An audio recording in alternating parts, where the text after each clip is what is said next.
अली बाबा और 40 चोर। बहुत साल पहले पर्सिया के एक शहर में कालीन का एक व्यापारी रहता था। उसके दो बेटे थे, कासिम और अली बाबा। उसका व्यापार अच्छा चल रहा था, लेकिन कुछ समय बाद उसकी मौत हो गई। जिसके बाद बड़े बेटे कासिम जो कि लालची व्यक्ति था, उसने सारे व्यापार पर कब्जा कर लिया और अली बाबा को घर से निकाल दिया। जिसके बाद अली बाबा और उसकी बीवी दूसरी जगह जगह जाकर रहने लगे और गरीबी में जीवन बिताने लगे। अली बाबा जंगल में लकड़ियां काट कर बेचता था और अपनी बीवी और बच्चों का पालन पोषण करता था। यह सब ऐसा ही चल रहा था कि एक दिन अली बाबा जंगल में लकड़ियां काट रहा था, तो उसने 40 घुड़सवार को जंगल में से गुजरते हुए देखा।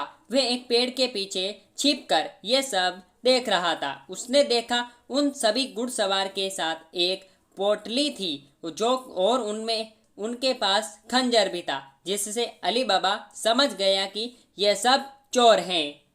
वह उन सभी को देख ही रहा था कि वे सब 40 चोर एक छोटी पहाड़ी के सामने जाकर रुक गए। उन चोरों के सरदार ने पहाड़ी के सामने जाकर खुल जा सिम सिम बोला, जिसके बाद पहाड़ी में से एक खुफिया दरवाजा खुल गया और सारे चोर अंदर चले गए और वह दरवाजा बंद हो गया।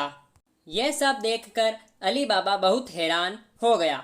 वह उस पहाड़ को ऐसे ही कुछ समय देख रहा था कि वह खुफिया दरवाजा फिर खुला और उसमें से 40 चोर निकले। उनके सरदार ने पहाड़ी से कहा, बंद हो जा सिम सिम। जिसके बाद वे खुफिया दरवाजा बंद हो गया और 40 चोर वहां से चले गए। अली बाबा को बहुत जानने की इच्छा हुई कि आखिर उस दरवाजे के अंदर क्या है। वे ये जानने के लिए उस पहाड़ के पास गया और जो चोरों के सरदार ने शब्द बोले थे वही बोलने लगा, खुल जा सिम सिम। उसके ये बोलने के बाद दरवाजा फिर खुल गया और अली बाबा गुफा के अंदर चला गया। गुफा के अंदर अली बाबा ने जाकर देखा कि गुफा में बहुत सा सोना, चांदी, हीरे, जवाहरात और सोने के सिक्के रखे थे।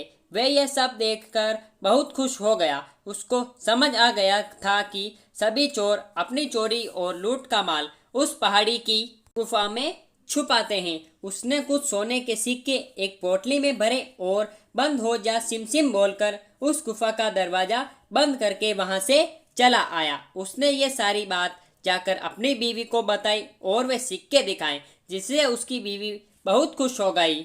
अली बाबा ने अपनी बीवी को सोने के सिक्के गिनने के लिए अपने बड़े भाई कासिम के घर जाकर तराजू लाने के लिए कहा और बोला कि किसी को इस बारे में न बताएं। अली बाबा की बीवी तभी काजिम के घर गई और उसकी बीवी से तराजू अनाज तोलने के लिए मांगा। कासिम की बीवी बहुत चालाक औरत थी। उसको शक हुआ कि इन गरीबों के पास इतना अनाज कहाँ से आया। तब उसने तराजू के नीचे थोड़ा सा गोंद लगाकर उसको दे दिया। रात को अली बाबा और उसकी बीवी ने सोने के सिक्के तोले और सुबह वे तराजू कासिम की बीवी को लौटा दिया। कासिम की बीवी ने जब तराजू उल्टा करके देखा तो उसको एक सोने का सिक्का उसमें चिपका हुआ मिला। उसने ये बात अपने पति को बताई।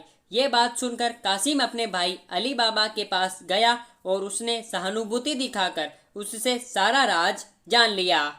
अली बाबा ने उसको सारी बात बताने के साथ दरवाजा खोलने के लिए खुफिया शब्द खुल जा सिम सिम भी बता दिए। कासिम ये सब जानकर अपने साथ कुछ खच्चर को लेकर उसी पहाड़ी के पास चला गया। उसने खुल जा सिम सिम बोला और दरवाजा खुल गया।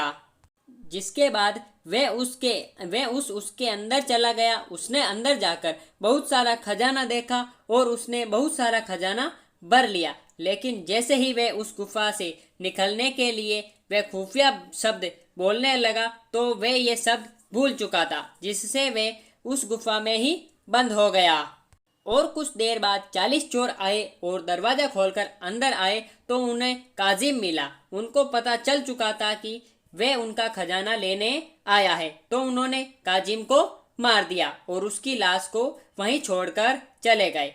जब बहुत देर तक काजिम नहीं आया तो कासिम की बीवी अली बाबा के घर गई और सारी बात बताई। तब अली बाबा उसको ढूंढने के लिए गुफा के अंदर गया तो उसको कासिम की लाश मिली, जिससे वह बहुत दुखी हुआ और उसकी लाश को अपने साथ खच्चर पर लाद कर ले आया। उन्होंने ये बात किसी और को न पता चले, इसके लिए कासिम की मौत बीमारी से हुई यह बहाना बनाया। कासिम की याद में कुछ समय बाद उसकी बीवी भी मर गई। जब 40 चोर गुफा में लौटे तो वहां पर कासिम की लाश को वहां पर न देखकर ये समझ गए कि इस गुफा के बारे में किसी और को भी पता चल चुका है। उनके सरदार ने शहर में जाकर पता लगाने के लिए कहा कि जिसकी भी मौत अभी हुई है उस घर का पता लगाए। जिसके बाद एक चोर ने शहर जाकर पता किया तो उसको अली बाबा के घर के बारे में पता चला, जिससे वह उस घर के दरवाजे पर एक क्रॉस का निशान लगाकर चला गया, जिससे सुबह उस घर की पहचान करके उस घर के सभी सदस्यों को मार सके। जब अली बाबा की बीवी ने अपने दरवाजे पर क्रॉस का निशान देखा तो वह समझ गई कि कुछ तो गड़बड़ है और अपने आसपास के सभी घरों में वही निशान बना दिए। जिसके बाद सुबह जब सरदार बाकी चोरों के साथ आया तो बहुत से घर में वे निशान बना देखकर परेशान हो गया और चला गया। वे बाद में फिर आया और अब की बार वे उस घर को सही से पहचान करके चला गया। वे रात को एक तेल का व्यापारी बनकर आया और उसने 40 पीपों में अपने सभी चोरों को छुपा दिया और एक पीपे में दिखाने के लिए तेल डाल दिया। वे इन सब पीपों को खच्चर पर लादकर अली बाबा के घर चला गया। उसने अली बाबा को खुद को तेल का व्यापारी बताकर रात में रुकने की जगह मांगी और तेल का भरा हुआ एक पीपा भी दिखाया। अली बाबा ने उसको तेल का व्यापारी जानकर उसके रात में रुकने की बात मान ली और उसको खाना भी खिलाया। लेकिन अली बाबा की बीवी को उस पर शक हुआ तो उसने उसके पीपों को चेक किया और उसको थोड़ा ठकठका कर देखा तो उन सभी में चोरों की आवाज आई। तब अली बाबा की बीवी ने तेल का भरा हुआ पीपे में से तेल लिया और उसके अच्छे से गर्म करके उन सभी 40 चोरों वाले पीपों में डाल दिया, जिससे उन सभी चोरों की मौत हो गई। जब उनके सरदार ने रात में आकर अपने चोरों को बाहर निकलने की आवाज दी तो कोई आवाज नहीं आई, जिससे उसने पीपा खोलकर देखा तो सब चोर मरे हुए थे। ये देखकर वह बहुत डर गया कि अली बाबा उसको भी न मार डाले। इसी डर के मारे वे वहां से भाग गया और बहुत दूर चला गया। सुबह अली बाबा की बीवी ने सारी बात अली बाबा को बताई। अब 39 चोर के सब खजाने का मालिक केवल अली बाबा ही था और जिससे वे बहुत अमीर हो गया और खुशी खुशी अपनी बीवी और बच्चों के साथ रहने लगा। मोरल ऑफ द स्टोरी, कहानी से सीख। इस कहानी से हमें यह सीख मिलती है कि हमें कभी भी लालच नहीं करना चाहिए। जिस तरह कासिम एक लालची व्यक्ति था जिसने अपने भाई से व्यापार छीन लिया और खजाने के बारे में पता चलने पर अकेला ही सारा खजाना लेने चला गया।